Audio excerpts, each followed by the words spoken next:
권혁성 원장의 한방톡.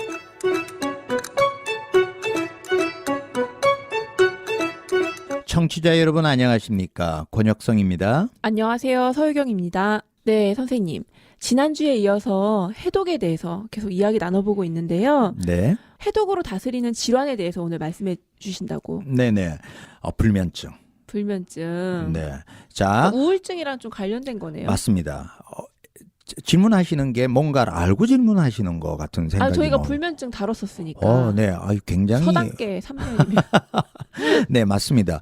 불면증과 우울증과 그다음에 공황장애는 사촌입니다. 네네. 사실은 만성피로까지 사촌이에요. 저는 환자들에게 설명할 때 뇌의 염증 반응이라고도 설명하고요.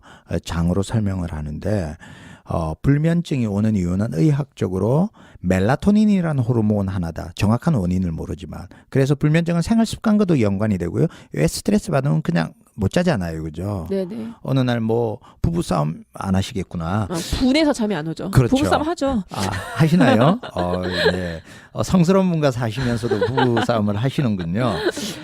네. 그래서 우리가 불면증의 원인을 이유 없이 내가 잠이 안 올 때, 이거는 뇌에 제가 어떻게 설명하면 염증 반응 또는 뇌의 영양이 부족해서 이렇게 설명을 하는데 똑같이 이거는 세로토닌이라는 호르몬이 많이 분비가 안 되고 가바라는 호르몬이 분비가 안 되면 불면증이 오기 시작합니다. 네. 불면증, 공황장애. 그 4번이 사실은 공황장애인데 연결해서 같이 설명해 주셔야 네, 될 것 맞습니다. 같아요. 그래서 이제 최근에 재미있는 연구 결과 보고들이 어떤 게 있냐면 실험 결과가 네. 미생물이 사람들의 마음에 영향을 준대요. 그 조그만 것들이. 네. 희한하죠? 내가 내 장에 어떤 미생물이 사느냐에 따라서 네네. 내 마음의 변화가 있더라라는 거 상관관계들을 실험실에서 밝혀냈어요. 그 이유가 뭐냐면 지금까지 계속 설명해 드리고 있는 내용과 동일한데요. 네네. 어떤 세균에 의해서 우리가 정확하게 밝혀지지는 않았지만 세균총들에 의해서 내가 좋은 세로토닌이라는 호르몬을 만들어내기도 하고 네. 독성에 의해서 짜증이 나고 그다음에 분노가 생기고 막 혐오스럽고 이런 일들이 생기기도 한다는 거죠. 그래서 최근에 미국의 총기 난사 사건, 네네. 그죠? 이유 없이 많이 생기잖아요. 그리고 자폐, 심지어 우리 한국의 최근에 엽기적인 사건, 네. 청소년들. 많죠. 왜 사회에 이런 문제들이 생길까? 저는 그런 것들이 사회적 문제, 교육의 부재, 또 있겠지만. 네, 네. 그런 것도 충분한 영향이겠지만 장애 문제도 굉장히 크다라고 봅니다. 장애 어떤 거? 나쁜 박테리아. 네. 이놈들이 조종을 하는 거예요. 이걸 괴기 영화로 만들면 재미있을 것 같아요. 아니 만화를 보면 그런 인체 만화 뭐 이런 거 애들 거 과학 만화 이런 거 보면은 나쁜 세균이랑 착한 세균이 딱 천사와 악마 모양하고 막 싸우잖아요. 그게 되게 딱 일리 있는 그림이네요. 표현이네요. 그런 만화가 있어요? 뭐 나쁜 세균이 들어왔으니까 우리가 뭐 처치하자 이러면서 막 싸우고 막 이러잖아요. 그런가요? 네네. 저는 한 번도 못 봤는데, 굉장히 선견지명이 있는, 그리고 굉장히 의학적인 네네. 만화네요. 네. 그렇군요. 네. 다음으로는요. 네. 그 다음이 이제 중요한 게, 사실은 이건 너무나 중요한 내용인데요. 네네. 치매하고 파킨슨 질환입니다. 사실은 치매의 원인이 뭘까? 그래서 이제, 혈관성 치매는 종류가 여러 가지가 있어요. 네. 혈관성 치매라는 거는 뇌혈관 질환에 의해서 치매가 오는 게 중풍이 오거나 네. 그다음에 멀티플 임팩션이라 그래서 뇌가 이렇게 혈관들이 자꾸 치매가 되는 거나 이런 병들에 의해서 혈관성 치매도 있지만 이제 최근에 문제가 가장 큰 게 알츠하이머 같은 거잖아요. 네네. 그죠? 이런 알츠하이머 같은 원인이 최근의 보고에 의하면 바이러스나 박테리아에 의해서 얘들이 잠복해 있다가 우리가 면역이 떨어지면 왜 우리 그 헤르페스 아시죠? 헤르페스? 우리가 피곤하면 입술 주변에 이렇게 항상 터지는 사람. 네네네. 그게 헤르페스균이에요.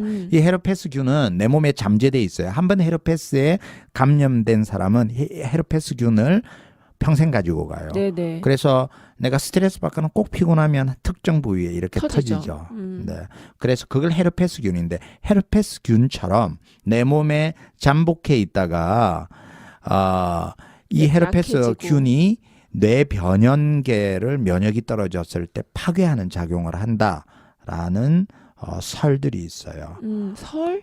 네. 네네. 이거는 어디까지나 의학이라는 거는 네네. 통계적으로 가설을 세우고요. 네네. 그 가설에 의해서 실험적으로 해보고요. 유의성이 있는 실험이면 이제 학설이 되는 거예요. 네네네. 그렇게 해서 임상으로 넘어가거든요. 네. 이런 세균에 의해서 오는 거다라고 많이 주장을 하고 있고요. 그래서 이 바이러스가 왜 뇌 변연계까지 올라가냐 하면 뇌는 어떤 구조로 돼 있냐면 물에 떠 있습니다. 네. 알고 계시죠? 딱 우동 같겠네요. 우동? 왜 약간 뇌가 우동사리 같잖아요. 또 네. 쭈글쭈글. 근데 이게 물에 있다 그러니까 딱 우동 같겠어요. 죄송해요. 네. 뇌는 왜냐하면 이렇게 머리를 흔들어도요. 네네.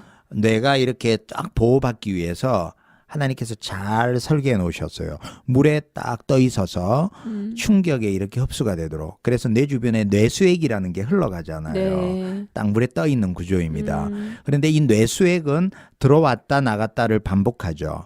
그런 뇌수액이 들어왔다 나갔다 반복할 때 뇌관문, BBB라는 뇌관문이 있어요. 네네. 이 관문을 통과할 때 나쁜 세균들이 통과하지 못하도록 걸러주는 역할을 하는 게 바로 관문입니다. 네. 그런데 이 관문에 세균들은 걸러지는데 바이러스는 못 걸러져요.